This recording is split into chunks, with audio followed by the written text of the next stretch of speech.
আমরা কোন দেশে বাস করছি, কোন সমাজে আছি, যেখানে একটা ছোট নিষ্পাপ শিশুও নিরাপত্তা নেই?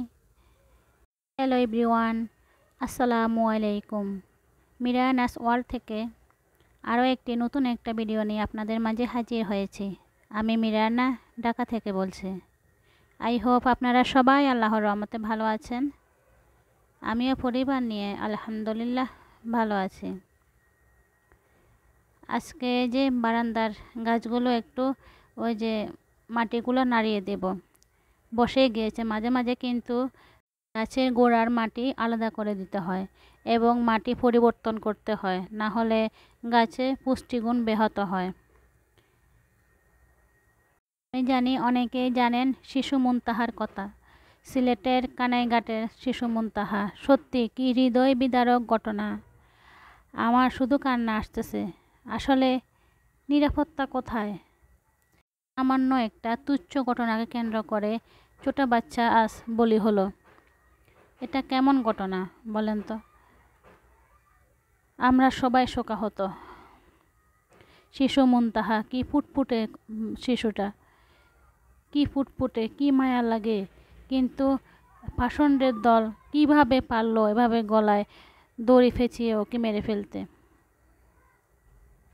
আমি বিভিন্ন চ্যানেলে দেখেছি, বিভিন্ন চ্যানেল থেকে খবরগুলো সংগ্রহ করেছি। এর মধ্যে কিন্তু এই যে একটা খবর বেরিয়েছে, এটা হচ্ছে কারা করেছে শিশু মুনতাহাকে খুন। শিশু মুনতাহা প্রাইভেট পড়েছে, মানে বাসায় এই যে টিচার এসে পড়াতো। সেই মিসকে নাকি আজকে 2.5 মাস আগে মানে বিদায় দিয়েছে। ওনাকে বিদায় দেওয়ার ফলে নাকি উনি এখন এর প্রতিশোধ নিয়েছেন। মা, নানি, উনি 3 জনে একসাথে মিলে। সেই ঘাতক খুনির নাম হচ্ছে মার্জিয়া। কি ভয়ানক! কীভাবে পারল? জানা গেল মুনতাহা নাকি বাবার সাথে একটা ওয়াজ মাহফিলে গিয়েছিল। তারপরে দুপুরে যখন এই যে জোহরের আজান দিয়েছে, তখন বাবা চলে এসেছে, বাসায় মেয়েকে রেখে নামাজ পড়তে গিয়েছে। বিকেল হলো, বিকেলবেলায় মেয়েটি একটা আপেল নিয়ে ঘর থেকে বেরিয়ে গেল। ঘাতক মার্জিয়া সেই আপেলটাও মেয়েটিকে খেতে দেয়নি। আমি অনেক টিভি চ্যানেলে দেখেছি, সেই আপেলটা ওনারা দেখিয়েছেন।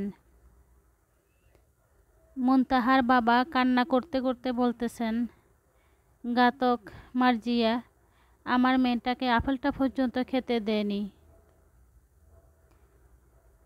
আসলে কি কষ্ট লাগছিল আমারও তখন, এতটাই খারাপ লাগছিল। আহারে, তখন সেই মুনতাহা কি করছিল যখন যে ওকে ধরে জোর করে যে এই গলায় রশি পেঁচিয়ে মারা হলো। আহারে, কি নিষ্ঠুর মৃত্যু! কেন এভাবে করে শিশুরা বলি হয়?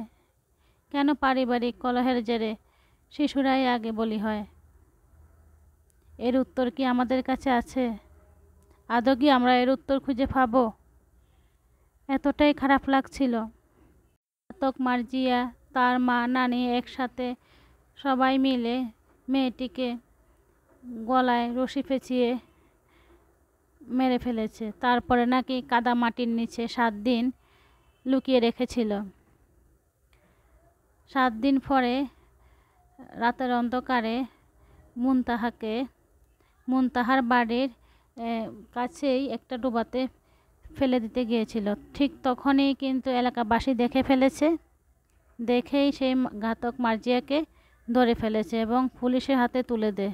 পুলিশ প্রাথমিকভাবে জিজ্ঞাসাবাদে কিছু আলামত পেয়েছে, তবে পুলিশ বলেছেন তদন্তের স্বার্থে এখনও কিছু বলতে চাচ্ছেন না।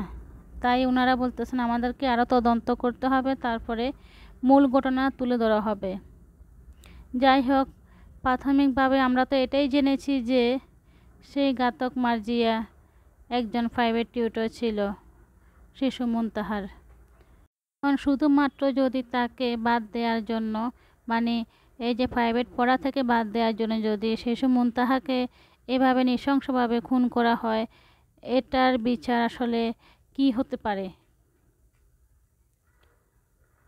আমার তো মনে হয় মৃত্যুদণ্ড দিয়েও কিন্তু এটার বিচার পুরোপুরি হবে না। এর চেয়ে যদি আরও বেশি কিছু থাকতো তাহলে ভালো হতো। কি ভয়ানক, এতটাই খারাপ লাগতেছে। আমি জানি সবার কাছে খারাপ লাগতেছে। ফুটফুটে একটা বাচ্চা, তাকালেই মানে কলিজা ঠান্ডা হয়ে যায়। এখন ওর বাবা মায়ের কি অবস্থা হচ্ছে। আমরা সবাই মুনতাহার বাবা মায়ের জন্য দোয়া করি, আল্লাহ ওনাদের শোক সইবার ক্ষমতা দান করুন, আমিন। এবং শিশু মুনতাহা, ও তো একটা ছোট বাচ্চা, আল্লাহ ওকে জান্নাতের ফুল বানিয়ে দেন, আমিন। খুবই খারাপ লাগছিল, তাই একটু মুনতাহাকে নিয়ে বললাম, যদি কোনো ভুল হয়ে থাকে তাহলে ক্ষমা করে দিবেন।